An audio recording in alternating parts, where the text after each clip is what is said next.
My wife's boyfriend just challenged me to a fight. Let that sink in. My wife, her boyfriend, a fight. And I am not just some dude who used to dabble in karate in high school. I am Luke the Hammer Harrison. Or, at least I used to be. For 10 years, I was a professional mixed martial artist. I held 2 belts in 2 different weight classes. I put guys to sleep, literally. I broke bones, took beatings, and walked out of the cage with my hand raised more often than not. I retired undefeated as a champion, walked away from it all at the top, just like I said I would. Now a man named Mark, who apparently thinks he's hot stuff because he's sleeping with my wife of 15 years, wants to throw down.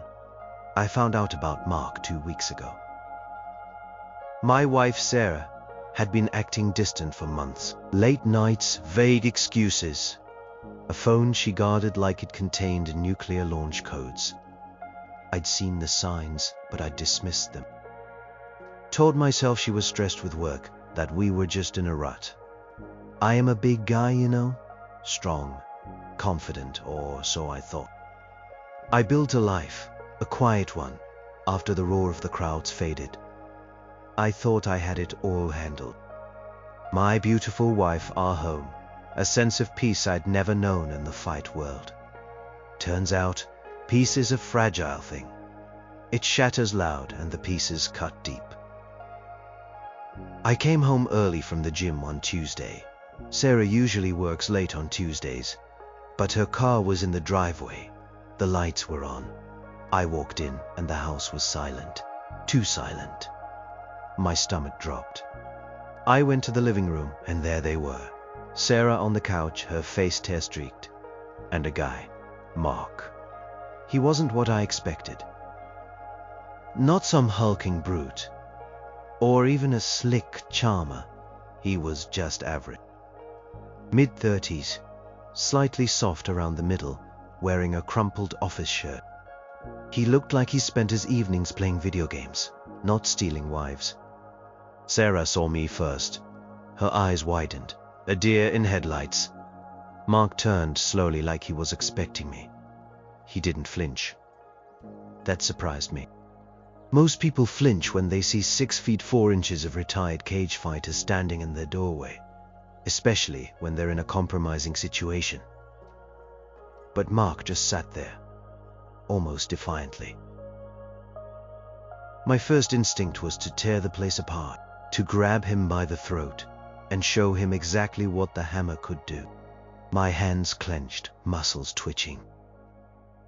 Remembering the old urges, the primal, raw anger that used to fuel me in the cage.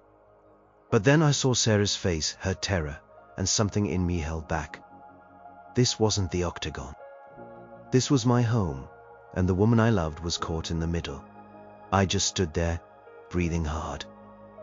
"What is this?" I managed to choke out. My voice was a low growl, a sound I hadn't used in years. Sarah started sobbing. Mark cleared his throat. "Luke," he said, his voice surprisingly calm, "we need to talk." He said, "We like he belonged here, like he had a right to be part of the conversation." That's when the first spark of pure, unadulterated rage ignited. Not the cage rage, but something colder, more dangerous. Talked for hours that night, or rather, they talked, and I listened.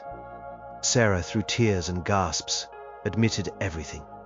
The affair had been going on for 6 months. 6 months. While I was making her coffee, while I was holding her hand, while I was planning our future. Mark worked with her. They'd gotten close during a big project. He was understanding. He listened. He made her feel seen. All the cliché reasons laid out like a bad script. My world crumbled around me, piece by agonizing piece. Mark, throughout all this, remained strangely composed. He didn't gloat. He didn't apologize profusely. He just stated facts as if narrating a documentary. He looked at me sometimes with an odd intensity. Not fear, not aggression, but something curious, like he was sizing me up. And then at the end of the night, after Sarah had cried herself to sleep in the guest room, after I'd stared at the ceiling for hours, he dropped the bomb.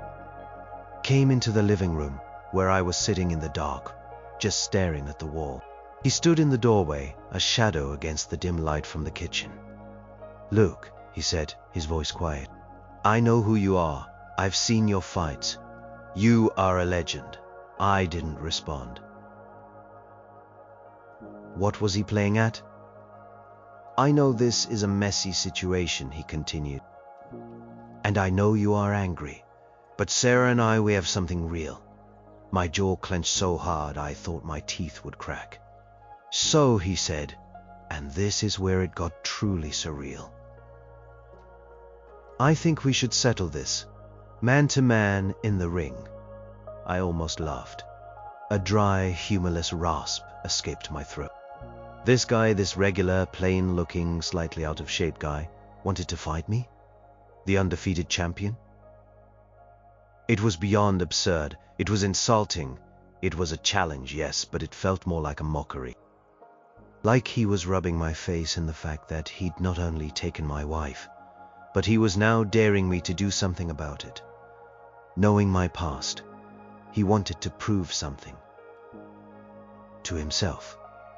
To Sarah, maybe even to me. And the thought of what I could do to him, what my hands remembered, made my stomach clench. But also, the thought of what I should do, what the man I am now would do, left me cold. This wasn't just about a fight anymore. This was about everything. This was about my broken life, and the ghost of the fighter I used to be. And for the first time in years, the cage felt like it was closing in around me again. The smell of stale sweat and liniment. The roar of thousands of voices. A wave of sound that vibrated through your bones. The blinding lights, so bright they made the world outside the cage disappear. The tension in the air, thick and electric. Right before the bell. That was my life for over a decade. That was the octagon. And for years after I walked away, I thought I'd locked that ghost in a forgotten room, deep in my mind. Now, Mark had thrown open the door, and the cold air of my past was rushing in. My career started almost by accident. I was a scrawny kid from a tough neighborhood, always getting into scrapes, not because I was looking for trouble, but because trouble always seemed to find me. One day, a local gym owner, an old boxer named Ray, saw me defending myself against 3 guys twice my size. I was getting pummeled, but I kept getting up. He saw something in my eyes, he said. Not just anger, but a kind of stubborn resilience. He took me in, taught me how to channel that rage, how to move, how to hit. He taught me discipline. MMA wasn't as big back then as it is now. It was still seen as a brutal sideshow. But for me, it was salvation. It was a path. For the first time, I felt like I had a purpose. The training was grueling, relentless. Every muscle ached. Every bone vibrated with pain. But I loved it. I loved the way my body transformed, the way my mind sharpened. I loved the feeling of being in control, of mastering myself. And when I stepped into that cage, it was like a switch flipped. The world outside disappeared. There was only me, my opponent, and the fight. My first pro fight, I was terrified. But the moment the bell rang, everything changed. It was instinct. It was brutal, beautiful ballet. I won in the first round, a knockout. From then on, it was a blur of fights, training camps, media appearances, and ever-growing fame. The Hammer Harrison, they called me, because when I hit, it felt like a hammer had dropped. I was known for my power, sure, but also for my calm. Inside the cage, I was a force of nature. Outside, I was quiet, reserved, I never trash talked. I just showed up, did my job, and went home. I won my first belt when I was 25, the lightweight champion. 2 years later, I moved up a weight class and captured the welterweight title too. Undefeated, a record few had ever achieved. But with every victory, the toll grew heavier. My body was a road map of old injuries. Busted knees, dislocated shoulders, a nose that had been broken so many times it barely looked like a nose anymore. My mind too carried scars. The pressure, the constant need to perform, the knowing that one bad night could end it all, and the violence. There was a part of me that reveled in it. A dark corner that understood, but another part of me, a part I tried to keep hidden, was weary of it. I retired at 30. Everyone thought I was crazy. I was at the peak of my powers, making millions. But I was tired. Tired of the pain, tired of the travel, tired of the endless cycle. More than that, I met Sarah. She was a physical therapist who'd been assigned to help me with a nagging shoulder injury. She wasn't impressed by the fame, the money, or the muscles. She saw past the hammer and saw Luke. Quiet guy who loved to read, who was surprisingly good at chess, who just wanted a normal life. She was kind, intelligent, and her smile could light up a room. She was everything the fight world wasn't. She told me she couldn't be with a man who lived that life forever. The constant danger, the violence. She worried about my brain, my body. So I made a choice. I chose her. I walked away. No big farewell tour, no dramatic announcement. I just stopped. One day I was fighting, the next I wasn't. The media went wild. My fans were devastated. My coaches thought I was losing my mind, but I didn't care. I bought a quiet house in the suburbs, started a small carpentry business. I wanted to build things with my hands, not destroy them. Sarah and I married a year later. We tried for kids. It didn't happen. That was a source of quiet sadness for both of us. But we promised each other we'd be enough. We adopted a rescue dog, named him Champ, ironically. Our life was simple, predictable, happy, I thought. I worked. I came home. We ate dinner. We watched movies. Sometimes I'd catch a glimpse of an old fight on television, and a flicker of that old fire would stir. But mostly it was gone. Buried. Replaced by a comfortable routine. Now as I sit here, staring at the phone number Mark gave me for arrangements, that ghost is wide awake. It's rattling the chains, pacing the room. It's whispering promises of brutal satisfaction. It's reminding me of what I am, what I can do, but it's also reminding me of why I walked away. For Sarah, for a life beyond the cage, and now that life is shattered. What was the point of all that sacrifice? All that change? If the very thing I gave it up for was ripped away? Mark's challenge isn't just an insult, it's a test. Test of whether the old Luke Harrison is truly gone, or if the hammer is just waiting for an excuse to smash. And I don't know which Luke is going to answer the call. Looking back now with the cold clarity of hindsight, I can see the cracks. They weren't sudden fissures, no dramatic explosions. They were tiny, hairline fractures appearing slowly, almost imperceptibly, until the entire foundation was compromised. It started not with Mark, but with us, with me. After I retired, I threw myself into carpentry. I loved the tangible results, the smell of sawdust, the satisfaction of creating something beautiful and functional. It was a good counterpoint to the destructive nature of my former life, but I probably overdid it. I worked long hours, perfecting my craft, building a client base. I was often in my workshop late, focused, sometimes forgetting to check the time. I was home, yes, but was I truly present? Sarah was an amazing woman.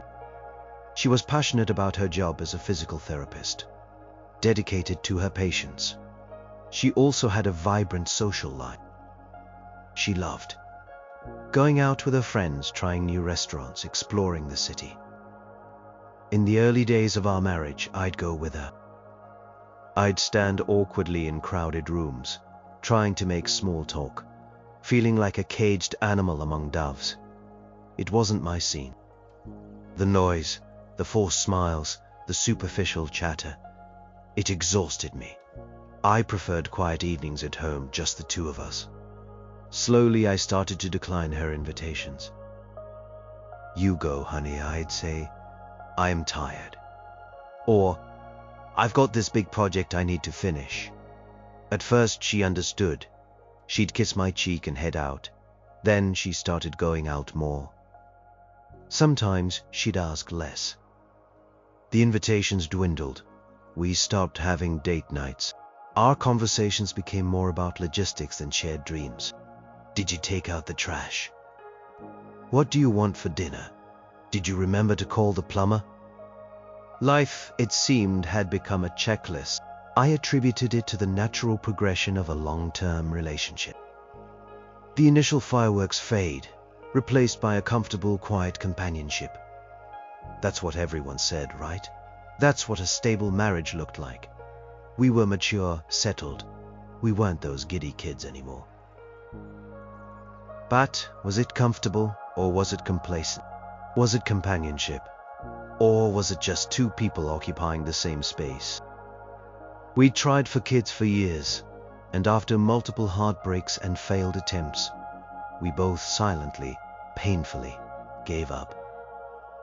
I told myself it was fine. We had each other. We had Champ, our dog.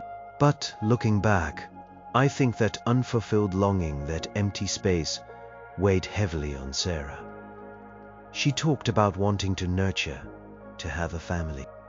I tried to provide comfort, to assure her we were enough. But perhaps I didn't truly understand the depth of her yearning. Perhaps I retreated into my work, avoiding the pain of what we couldn't have, instead of facing it with her. And me? I thought I had dealt with my past. The fight world was behind me. But the discipline remained. The routines. I still woke up at dawn, went to the gym, pushed myself.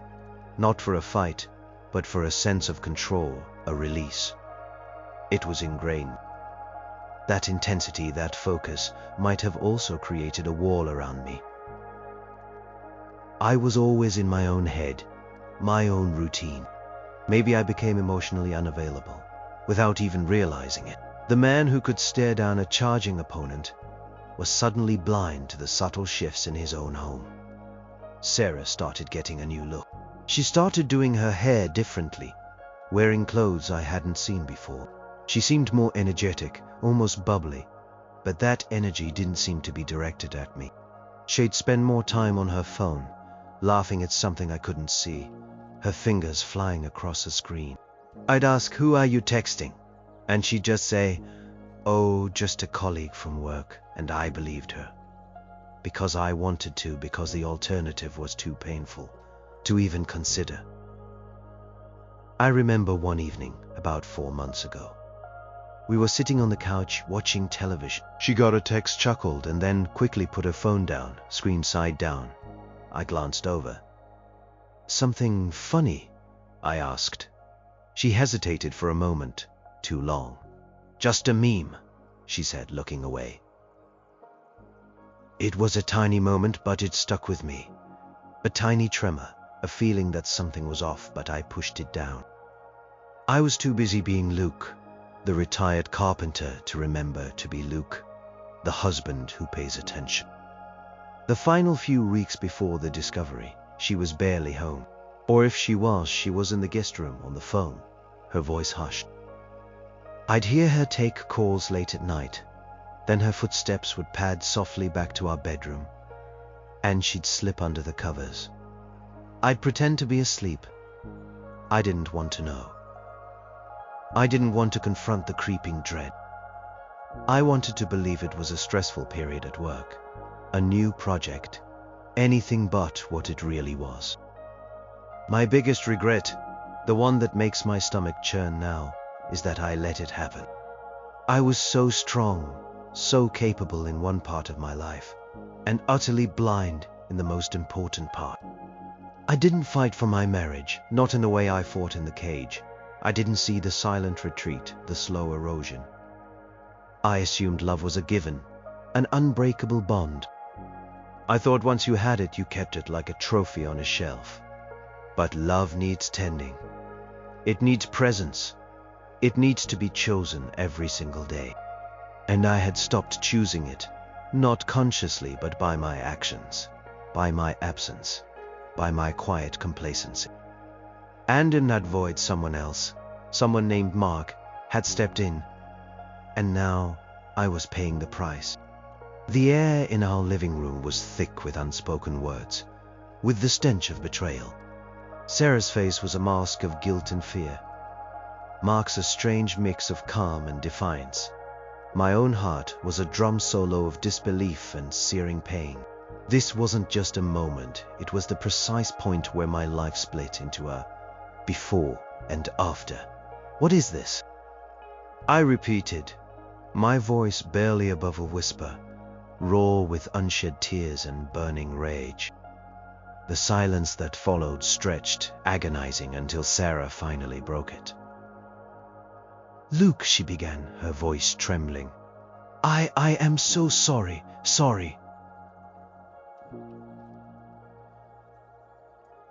That single word hung in the air, mocking me. Sorry for what? For getting caught. For breaking my heart. For inviting this man into my home, into my life. Mark, bless his audacious heart, decided to interject. Sarah and I have developed feelings for each other, Luke. It wasn't intentional, it just happened. He sounded like he was reading from a bad self-help book about modern relationships. My fists clenched again. The urge to punch him, to wipe that calm, rational expression off his face, was almost overwhelming. It was the hardest I'd ever fought, not to throw a punch. Not in the ring, not against a trained opponent, but in my own living room, against a man who looked like he'd never even seen a boxing glove. It just happened. I scoffed, a bitter laugh escaping me. Things don't just happen, Mark. People make choices. My eyes locked onto Sarah's. You made choices, Sarah. What choices did you make? She finally looked at me, truly looked, and the dam broke. Tears streamed down her face, her body shaking with sobs. I was so lonely, Luke, she choked out, her voice fractured.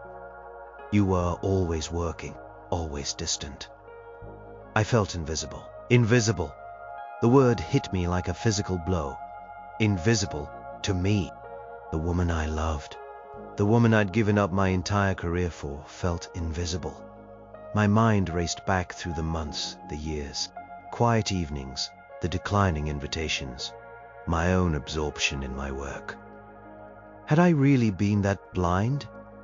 That selfish? A knot of guilt began to twist in my stomach, battling the raw anger. Mark listened, she continued, her voice gaining a desperate strength. He listened when I talked about work, about our issues, about how much I wanted a family. He made me feel seen, Luke. He made me laugh again. Mark nodded slightly, as if to confirm his role as the hero of this tragic love story. I wanted to vomit. He listened, he made her laugh. These were the weapons that had taken down the hammer. Not a knockout blow, but quiet attention. It was so mundane, so pathetic, it made the betrayal sting even more. So you just threw away 15 years? I asked, my voice cracking despite my efforts to keep it steady. Everything we built. For a listener, my gaze swept over Mark, lingering on his bland features. He wasn't even handsome, not in any conventional way. Just ordinary. How could I have been replaced by ordinary? Sarah buried her face in her hands. I don't know what I want, Luke.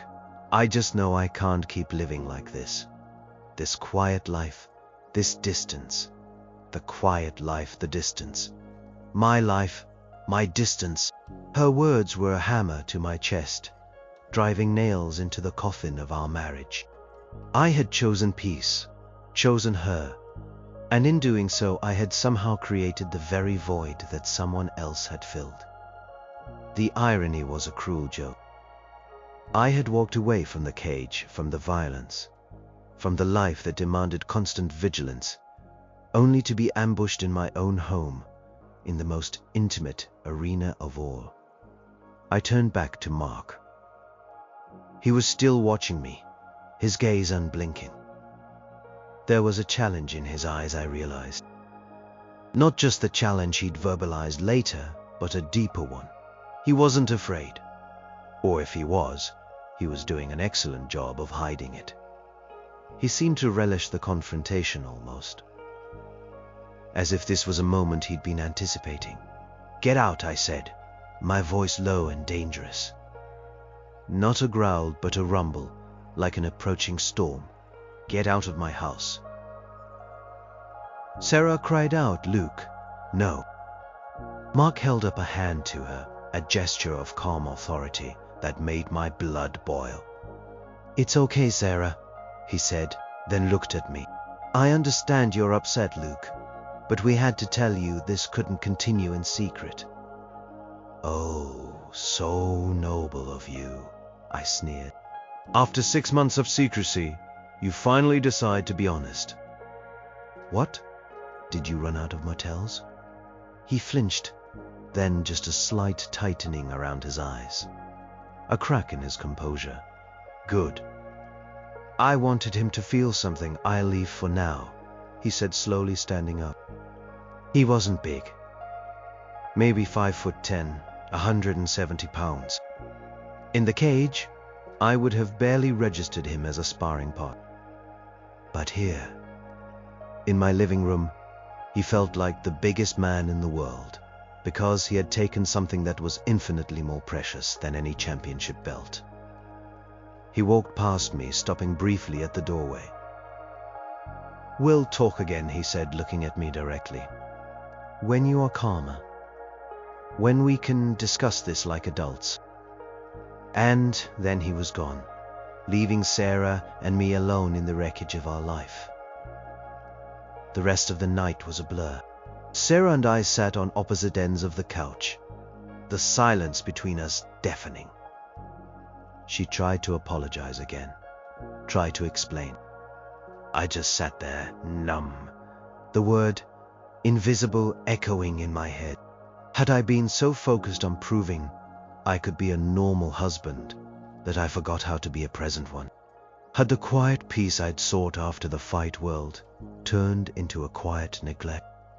The discovery wasn't just about her betrayal.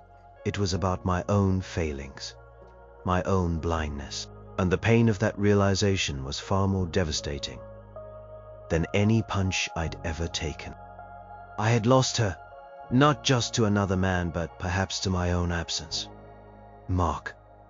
His name tasted bland, like unsalted crackers. It didn't belong in the same sentence as Sarah, or me, or any of this chaos. But here we were. He was the bland, ordinary catalyst that had blown up my world. And now he wanted to fight me. After the initial shock of finding them together, and then the surreal challenge, I spent days just watching him. Not physically, of course. That would be insane. But I stalked him online. LinkedIn, Facebook, the scant public profiles he had. I needed to understand who this man was. What made him tick? What made him brave enough, or stupid enough, to challenge a former undefeated MMA champion? He was a project manager at a medium-sized tech company. Solid, stable job. No criminal record. No history of violence. No sports background listed, beyond a mention of a company softball league. A few vacation photos that looked like they were ripped from a brochure. He was, by all accounts, perfectly average. Utterly unremarkable. And that was what made him so dangerous. He wasn't a fighter. That was obvious. He didn't have the posture, the controlled aggression, the awareness in his eyes that marked someone who had spent years learning to inflict and absorb pain. He didn't have the calloused knuckles or the scarred brows. He was soft. A civilian. In the cage, he'd last maybe 30 seconds against me if I was going easy, and he knew it. He must know it. So why the challenge? I called my old coach, Ray. He's like a second father to me. I hadn't told him about Sarah yet, just that I was dealing with some personal stuff. But I needed his perspective on the challenge. Ray, I said, what do you think of a guy who knows I am a former champ, but still challenges me to a fight? Ray paused. Depends on the guy, Luke. Is he drunk? Is he trying to impress someone? Is it genuinely crazy? None of the above, I think, I replied. He's calm, almost calculating, and he said he'd seen my fights. Ray chuckled, a dry, raspy sound. Then he's either a fool or he's playing a different game, son. Maybe he doesn't want to win the fight. Maybe he wants to prove he's not afraid of you. That he can stand up to the big bad wolf, even if he gets eaten. That can be a powerful play, especially if here is a woman involved. His words hit me like a jab. A different game. That was it. Brock wasn't challenging me to win a fight in the physical sense. He was challenging me to win Sarah, to prove his worth, his courage, his ability to stand up to the intimidating former champion, to show her he wasn't afraid to face the consequences, even if those consequences meant a trip to the emergency room. It was psychological warfare, and it was brilliant, in a twisted, infuriating way. Because it put me in an impossible position. If I fought him, I'd look like a bully, a brute, the old hammer who couldn't control his rage. I'd pummel a civilian, and it would be a humiliation for him, but also for me. For Sarah, it would be a confirmation of everything she said about me being distant, maybe even too aggressive, unable to handle things with words. It would prove that the only way I knew how to solve problems was with violence. If I didn't fight him, he'd win by default. He'd walk away, head held high, having called my bluff. He'd be the brave man who faced down a monster and lived to tell the tale. He'd have won Sarah by showing more courage, or at least more audacity than I was currently displaying. And Sarah would see that. She'd see me, the mighty champion, backing down from a fight with her new boyfriend. The humiliation of it boiled in my gut. This man, who had violated my home, my marriage, my trust, was now attempting to violate my reputation, my carefully constructed post-MMA identity. He was trying to drag me back into the arena I had so deliberately exited. He was trying to force me to be the hammer again, but this time in a cage of his own making with rules that benefited him. I thought about his challenge. In the ring, he'd said. Not in the street, not in a bar fight. He wanted it to be official, a staged event. Was he planning to record it? To make a spectacle of my humiliation, or his own martyrdom? The thought made my blood run cold. I replayed the confrontation in my living room, specifically his demeanor. He wasn't nervous. He wasn't shaking.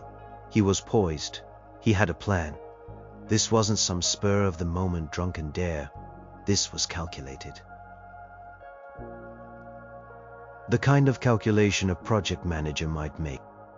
Assess the risks, identify the desired outcome, execute the plan. And his desired outcome wasn't a physical victory. It was something far more insidious. It was the complete emotional victory. The complete emasculation of me. I wanted to crush him. Not just physically, but emotionally. I wanted to show him the true cost of messing with a retired fighter. Not just in terms of broken bones, but in terms of broken spirits. I wanted him to feel the cold, terrifying presence of the man I used to be. But what good would that do? It wouldn't bring Sarah back. It wouldn't mend my broken heart. It might just push her further away, solidify her choice. The dilemma was agonizing. The fighter in me screamed to answer the call, to put him in the hospital, to reassert dominance. The man who loved Sarah, who wanted to believe in a peaceful resolution, recoiled from the thought of violence. I was caught between two versions of myself, both warring, both pulling me in opposite directions. Mark, the unassuming, bland project manager, had opened Pandora's box, and I had no idea how to close it. The air in my gym office felt heavy, laden with unspoken questions. My phone buzzed constantly, texts from old teammates, former coaches, even some lingering reporters I hadn't heard from in years. The whispers had started, not about Mark or Sarah, not yet, but about me, about the potential fight. My inner circle, a few close friends from my fighting days, were divided. Some were all for it. Luke, you gotta teach this punk a lesson. Show him what happens when you mess with the hammer. They wanted to see the old me, the brutal, efficient fighter. They saw it as a matter of honor, a challenge that couldn't be refused. They saw a chance to relive the glory days, even if it was a pathetic, one-sided street fight. Their expectations were simple: violence. Justice served with a fist. Then there were the others, the few who understood why I retired, who saw the toll the sport took. They urged caution. Luke, don't stoop to his level. You are better than that. You walked away for a reason.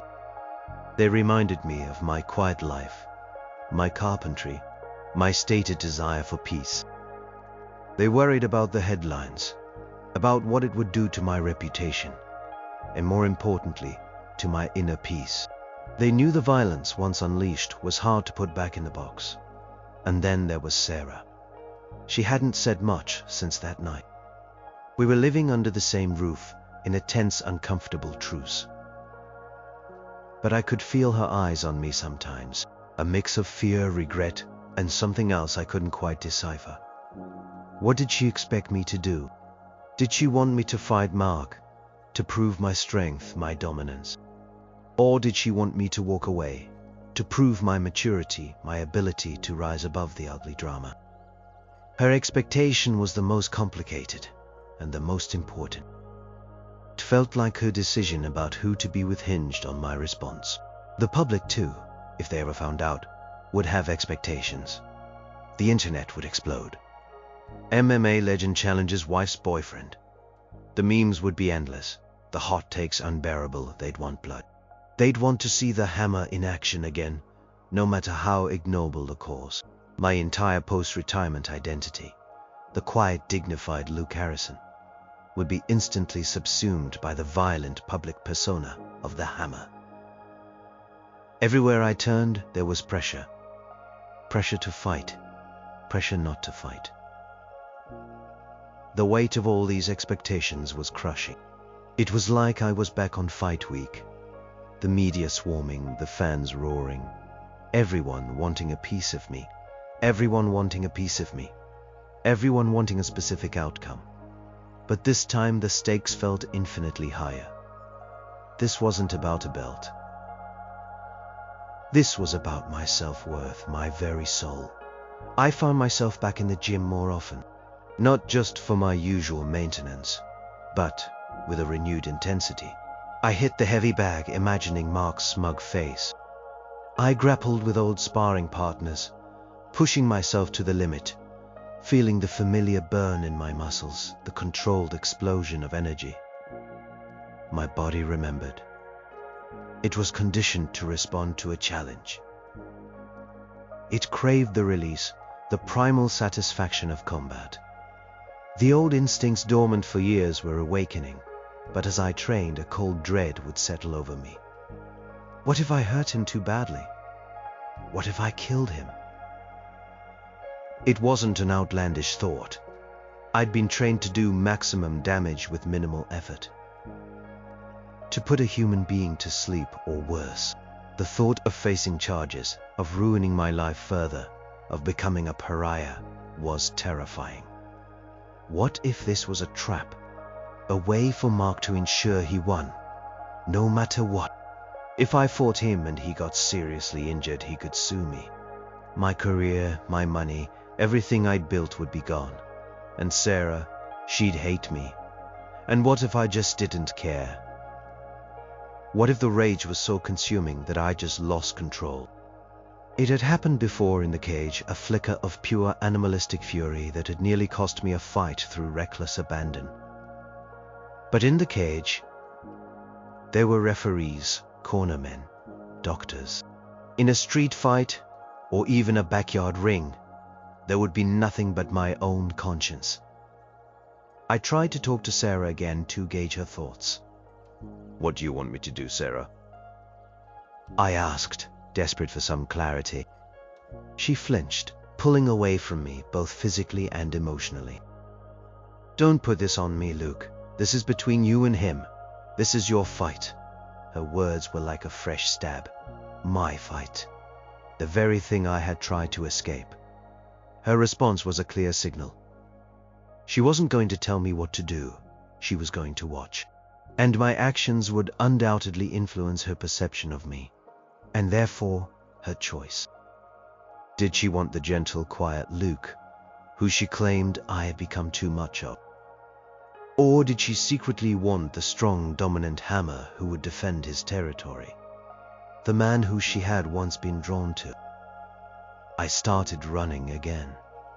Long miles, pushing my lungs to their limit, trying to outrun my thoughts. Pavement pounding beneath my feet, the cold air filling my lungs. I missed the simplicity of the cage. There the rules were clear. The enemy was defined. The objective was obvious. Here everything was murky. The enemy was not just Mark, but my own past, my own failures, my own conflicting desires. I was Luke Harrison, the retired carpenter, the quiet husband. But I was also the Hammer, the undefeated champion, forged in violence. The world, it seemed, wanted me to choose. And standing at that crossroads with the weight of every expectation on my shoulders, I felt utterly terrifyingly alone. The choice wasn't just about Mark. It was about who I was and who I was going to be after this all ended. And the answer felt further away than ever. The alarm clock blared at 4 a.m., a sound I hadn't heard consistently in years. Not since my last fight camp. My body groaned in protest, but my mind was already awake, alert, humming with a nervous energy. If I was going to do this, if I was even considering it, I had to be ready, not just physically, but mentally. I pulled on my running gear, the old worn fabrics familiar against my skin. The air outside was crisp, cold. I started with a light jog, then picked up the pace, pushing my body, feeling the familiar burn in my lungs, the steady rhythm of my feet on the pavement. I ran until the sun began to peek over the horizon, painting the sky in hues of orange and pink. It was a beautiful sight, but my mind was elsewhere, lost in the grim landscape of my impending decision. Back at the gym, I started my old routine. Jump rope, speed bag, heavy bag. Each punch, each kick, each knee strike was imbued with the frustration, the anger, the confusion swirling inside me. The heavy bag took the brunt of it, swaying violently with each impact. A proxy for Mark, for Sarah, for the shattered pieces of my life. The leather groaned under the force of my blows, mimicking the cries of a defeated opponent. I was meticulous. Every movement precise, every combination flowed. My body remembered the muscle memory, the years of repetition, the thousands of hours spent honing my craft. My punches snapped with power, my kicks landed with devastating thuds. It was like riding a bike, The skills were dormant, not gone. And for a few fleeting moments I felt the thrill of it again, the surge of adrenaline, the undeniable power. The hammer was still in there, waiting. But this training was different. In the past, every punch was for a purpose. To set up a takedown, to create an opening, to finish the fight. Now, each punch felt meaningless. I wasn't training to fight for a belt, for glory, for money. I was training for a fight that held no honor, no victory. Just a public display of brokenness. The thought soured the familiar taste of sweat and effort. My old sparring partners, a few guys who still trained at the gym, noticed the change in my intensity. "Getting back in shape, champ?" one of them asked, a knowing grin on his face. I just grunted, not wanting to confirm or deny anything. The rumors were already swirling, I knew. But I didn't want to add fuel to the fire. I spent hours on the mat, drilling takedowns, submissions, defensive maneuvers. My grappling used to be as formidable as my striking. I could tie opponents into knots, twist them into pretzels. As I practiced an armbar, locking it in with textbook precision, I imagined Mark's arms snapping. The image was vivid, horrifying. My stomach turned. This wasn't what I wanted. Was it the mental training was even harder? I tried to visualize the fight, to prepare for every scenario. But every scenario led to the same grim outcome. Either I beat him senseless and ruined my life, or I held back and let him win, ruining my pride. There was no good ending here. It wasn't a fight I could win, not in any meaningful sense. I remembered the mental exercises Ray used to put me through. Visualizing victory, visualizing defeat, visualizing the moments of pain, and how to push through them. How do you visualize victory when victory feels like a loss? How do you prepare for pain when the pain is already inside you? A constant, dull ache in your chest? I thought about the violence I'd inflicted in the past. Broken noses, the concussions, the tears, the unconscious bodies. Was I truly capable of that again against a non-combatant? Had I shed that skin completely? Or was it still clinging to me, waiting for a reason to re-emerge? The thought terrified me. I didn't want to be the hammer anymore, not in this context. I wanted to be Luke, the man who built things, who valued peace. But this situation was forcing the hammer to the surface. One evening, after a particularly grueling session, I sat in the empty gym, surrounded by the ghosts of my past. The echoes of shouts, the thud of punches, the roar of the crowd. It felt like I was back in a cage, but this time it was a cage of my own making, a prison built from my anger, my hurt, and Mark's outrageous challenge. Sarah was still at home, sleeping in the guest room. I pictured her face, the way she used to smile, the way she would curl up against me at night. All of that felt so distant now, replaced by the image of her tear-streaked face in the living room, confessing her loneliness, her feeling of being invisible. My training was relentless, but it offered no answers, only more questions. Was this a return to who I truly was? Or was it a futile attempt to regain something I had already lost?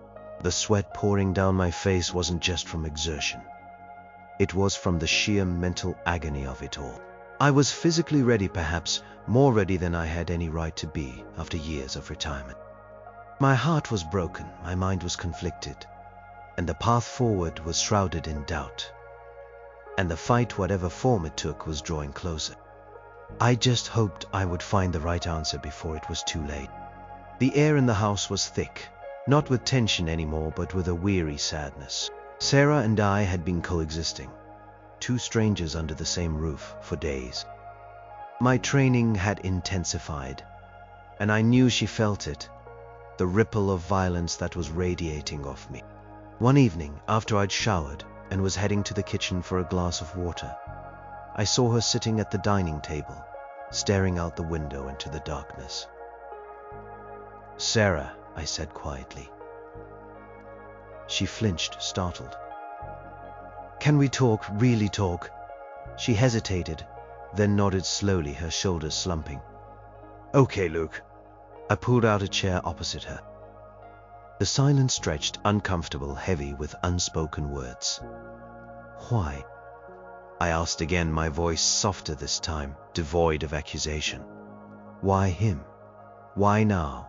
What was it, truly? She took a deep breath, her eyes welling up. "It wasn't one thing, Luke. It was a slow erosion of us." She picked at a loose thread on the tablecloth. "After you retired, you changed. You became so quiet, so focused on your carpentry, on your routine. I know you say you gave up fighting for me, and I appreciate that. Truly. But sometimes it felt like you gave up everything, including a part of yourself. And in that you also gave up a part of us. I thought I was giving you the peace you wanted."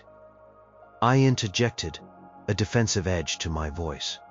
"The quiet life. And I wanted it. Yes," she conceded, looking at me directly. "But not at the expense of connection." We stopped talking, Luke. Not just about deep stuff, but about anything that mattered. We existed. We didn't live. I felt like I was living with a ghost.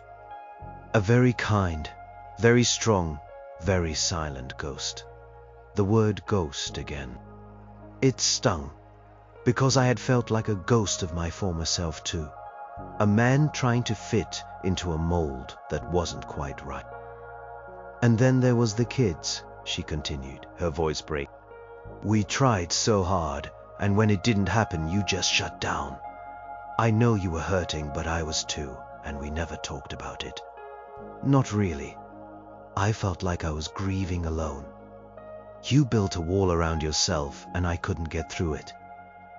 I felt like a failure, like I wasn't enough for you, for us."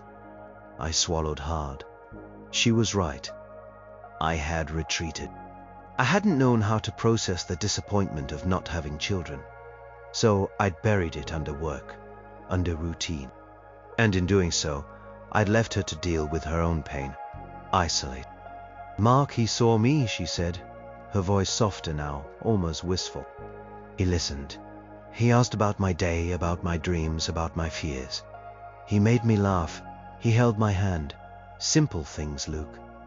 Things we used to do, things we stopped doing." "So you fell in love with him?" I asked, the words a raw wound in my throat. She squeezed her eyes shut. "I don't know what I fell into, Luke. I was lost. I was desperate for connection, for someone to see me. And he was there. He made me feel alive again after feeling dead inside for so long. And now?" I pressed. "Are you in love with him now? Are you leaving me for him?" She opened her eyes, and they were filled with pain and confusion. "I don't know," she whispered. "He's kind, yes, but he's not you, Luke. He's not 15 years of shared history. He's not the man I gave up my dreams for, the man who taught me what true strength was. This is all such a mess, and his challenge to you, it's insane, Luke. Don't do it. Please, don't fight him." That was the first time she directly addressed Mark's challenge. Her pleading eyes, her genuine fear for me made something shift inside me. She didn't want me to prove anything with violence. She wanted me to rise above it. She didn't want to see the hammer unleashed on the man who had shown her kindness, no matter how misplaced. "Why did he challenge me, Sarah?" I asked, trying to understand. She sighed. "He admires you, Luke. He's seen all your fights. He talks about you like you are some kind of legend. I think he feels like he needs to prove something to himself, that he's not afraid of you. That he can stand up to a man like you even if he knows he can't win. He's trying to be brave, Luke, in his own way. He thinks this will make him worthy of me." She paused and added, "He's not a bad person, Luke, just misguided. Misguided, that was a charitable way to put it. But her words resonated with what Ray had said, and with my own analysis. This wasn't about strength, but about perceived courage. Mark wanted to play the hero, the audacious challenger. He wanted to win Sarah's respect, her admiration, by facing down the formidable shadow of her husband's past. And in doing so, he was putting me in an impossible position. But hearing Sarah's pain, her admission of feeling unseen, it shifted my anger from her to myself. I hadn't meant to neglect her. I hadn't meant to build walls. I had just stopped being present. I had gotten comfortable. I had forgotten that love was not a state of being, but a constant act of doing.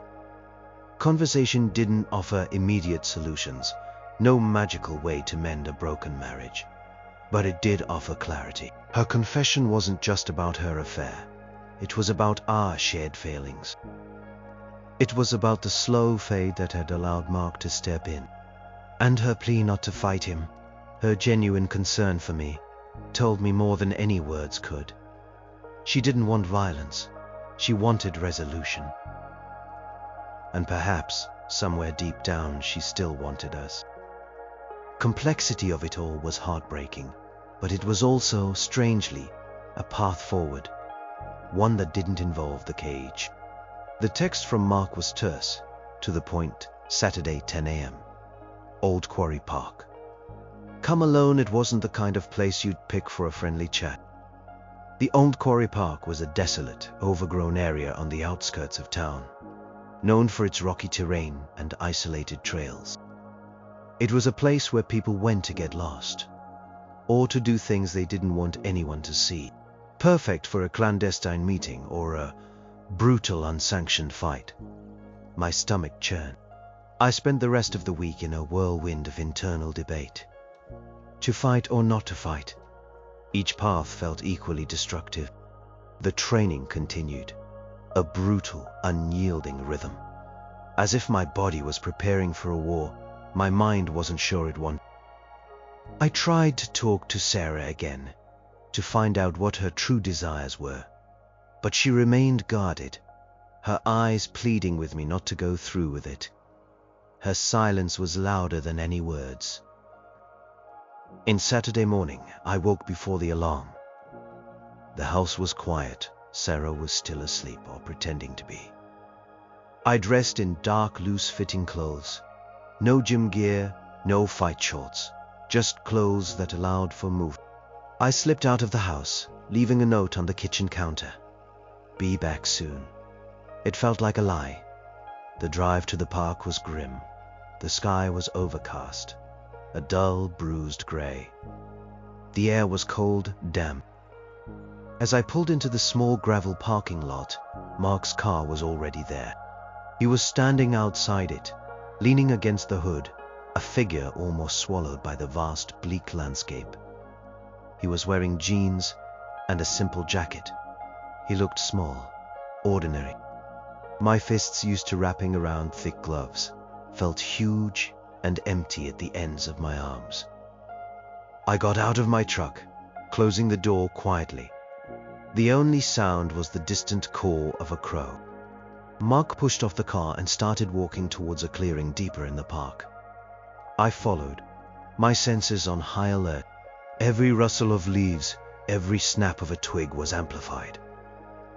My fighter's instincts were screaming, danger. We reached a relatively flat, open area, surrounded by craggy rock formations and sparse trees. It was a perfect, natural arena. He turned to face me, his hands in his pockets. His face was pale, but his eyes were steady, no fear, or a terrifying amount of courage. Thanks for coming, Luke, he said, his voice carrying clearly in the stillness. What do you want, Mark? I asked, my voice flat, devoid of emotion. I didn't want to show him any weakness. I want to finish this, he replied. For Sarah. For me. For you, even. Finish what? I scoffed.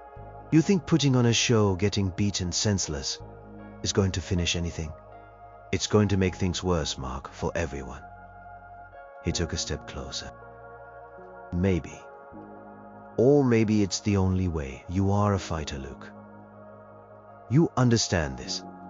When T hears a challenge, you answer it. It's how you define yourself. I stopped defining myself that way years ago. I shot back. I chose a different life, a life that you helped destroy. He didn't flinch. I know. And I am sorry for the pain I've caused. I truly am, but I am not backing down. Not from you, not for Sarah. I need to show her I am willing to stand up for her. To face anything for her, even you. His words struck a nerve. He truly believed this was some grand romantic gesture. He was willing to be sacrificed on the altar of his perceived bravery. It was delusional, but also, in a strange way, admirable. He had guts, I'd give him that. So, what's it going to be, Luke? He asked, spreading his arms slightly, a gesture of invitation. Are we doing this? Man to man? I looked at him, truly looked at him. The slight tremble in his lower lip quickly controlled. The way his eyes darted to my hands, then back to my face. He was scared. He was terrified. But he was standing his ground. He was putting on a brave front for a woman who wasn't even here. And then, something clicked. It wasn't about me proving my strength. It wasn't about him proving his courage. It was about Sarah. About the pain we had both caused her, in our own ways. About the cycle of violence and heartbreak that needed to end. This wasn't a fight. It was a charade. A performance. And I was tired of performing. The old hammer would have smiled. A grim, predatory smile, and moved in for the kill. But the new Luke, the one who tried to build things, the one who sought peace, saw the futility of it. And in that moment, the rage that had been boiling inside me, the urge to crush him, simply dissipated. Replaced by a profound, aching weariness. No, I said, my voice cutting through the stillness. We're not doing this. Mog's face fell, surprise warring with something that looked like disappointment. What? Why not? Because it solves nothing, I said, taking a step closer, my eyes fixed on his. Because it's pathetic. Because it won't make Sarah love you, and it won't make her stop loving me. It will just prove that I can beat up a civilian, which everyone already knows. And it will prove that you are an idiot. His jaw tightened. I am not afraid of you, Luke. You should be, I said. My voice low, dangerous again, but with a different kind of threat. Not because I'll hurt you, but because you are willing to throw away everything, including your life, for a fight that means nothing. You think this makes you a hero. It makes you a fool. I looked around the desolate park, the grim sky. This was no place for a resolution. This was just an echo of the destructive path I had left behind. This ends now, I said, my gaze returning to his. Not with a fight, but with a choice. Sarah has to choose, and I have to choose. And so do you. But it won't be settled with fists. It will be settled with honesty. And if you think a broken jaw is going to prove your worth to her, then you don't know Sarah at all. He just stared at me, his face a mixture of confusion and a flicker of understanding. The confrontation was not a fight, but it was a battle of wills, of perspectives. And in that moment, standing in the cold, desolate quarry, I knew which Luke Harrison had shown up. It wasn't the hammer. It was just Luke, and for the first time in weeks, that felt like a victory. The silence in the quarry after my words hung heavy, like a verdict. Mark stood there, his face unreadable, his bravado finally crumbling under the weight of my refusal. He had expected a fight, not a confrontation. He had expected a physical challenge, not a psychological one. This is it then? He finally managed, his voice thin. You are just walking away. I am walking away from a meaningless spectacle, Mark. I clarified. But I am walking towards something. Towards clarity. Towards a real decision. This isn't about pride anymore. It's about what's left of my life and what's left of Sarah's. I turned, walked back towards my truck, leaving him standing there in the cold, desolate quarry. I didn't look back. I didn't need to. The fight, the one he wanted, was never going to happen. The real fight was just beginning. I drove home, the tension in my shoulders slowly easing. My mind was still reeling, but there was a strange sense of peace settling over me. The ghost of the hammer was still there, but it was no longer screaming for blood. It was quieter now, content to just observe. When I got home, Sarah was awake. She was sitting at the kitchen table, exactly where I had left the note. Her eyes were red-rimmed, but there was a flicker of hope in them when she saw me. "Luke," she whispered, standing up, "what happened? Are you okay?" "I am fine, Sarah," I said, my voice calm. There was no fight. I refused. I told him it was pointless, that it wouldn't solve anything. She walked towards me slowly, hesitantly. Her eyes searched mine. You didn't fight him?" There was a mix of relief and something else, maybe surprise, in her voice. "No," I confirmed. "I told him it was on you now, and on me. And him, but not with fists, with truth, with choices." She took a deep, shaky breath, then slowly, tentatively reached out and touched my arm. "Thank you," she whispered, her voice thick with emotion. "Thank you, Luke." That touch, light as it was, felt like a current running through me. It was the first physical contact we'd had in weeks that wasn't laden with tension or grief. "We need to talk, Sarah," I said, looking into her eyes.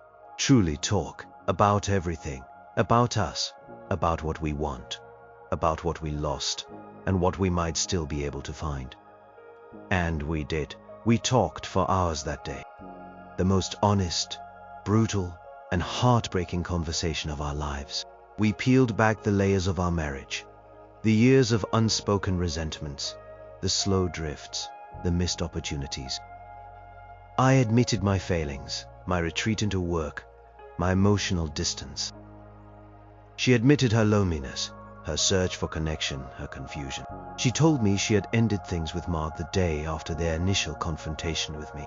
She said the entire situation, his challenge included, had made her realize she was in a deeper mess than she thought. She acknowledged that Mark had offered her an escape, a temporary balm for her pain, but not a real solution. She didn't know if she loved him, she confessed, or if she just loved the attention he gave her. The raw truth of it was painful, but also cleansing. There were tears from both of us. There was anger, not at each other, but at the situation, at the wasted years, at the pain we had inflicted on one another. There was no easy answer, no magic fix. The damage was done. The trust was shattered. "I don't know what happens now, Luke," she said, her voice small. "I don't know if we can fix this, if I can ever earn back your trust, or if you can earn back mine." "I don't know either, Sarah," I admitted, my voice hoarse. "But I know this. We can't go back to how things were. We have to figure out a new way forward, together or apart, but with honesty. No more ghosts, no more silence." The next few weeks were a strange limbo. We agreed to go to counseling. We started small, tentative steps towards rebuilding something, or at least understanding what had happened. There were good days, where we laughed and remembered fragments of the old us. And there were bad days, where the weight of betrayal and regret would crush us, and silence would descend again. Mark eventually reached out, weeks later, via a message to my old coach, Ray, asking if I was okay. I told Ray to tell him I was fine. I didn't want to engage. His part in this was over. He had made his brave, foolish stand. and I had chosen not to dance to his tune. The outcome of my marriage is still uncertain. We are still in the process of deciding if we can rebuild. It's hard. Some days I wake up, and the pain is so fresh, it feels like I've just discovered them on the couch. Other days I see a glimmer of the woman I loved, and I cling to it, hoping we can find our way back to something real. But one thing is clear. I didn't fight Mark. I didn't revert to the hammer. I faced the challenge not with my fists, but with my mind and my heart. I chose dignity over destruction. I chose a painful conversation over a public space. And in that choice, I reclaimed something more valuable than any championship belt. My integrity. The heartbreak is still there. It's a deep, aching wound that may never fully heal, but it's also a reminder. A reminder of what I lost and why. A reminder that true strength isn't about how many people you can knock out, but how many times you can choose peace. How many times you can choose truth, even when it hurts. My life is still messy. My future is uncertain. But I am no longer the silent ghost-like husband. I am no longer just the hammer. I am Luke Harrison, a man who got broken, but who is trying every single day to build something new from the wreckage. And sometimes that's the toughest fight of all.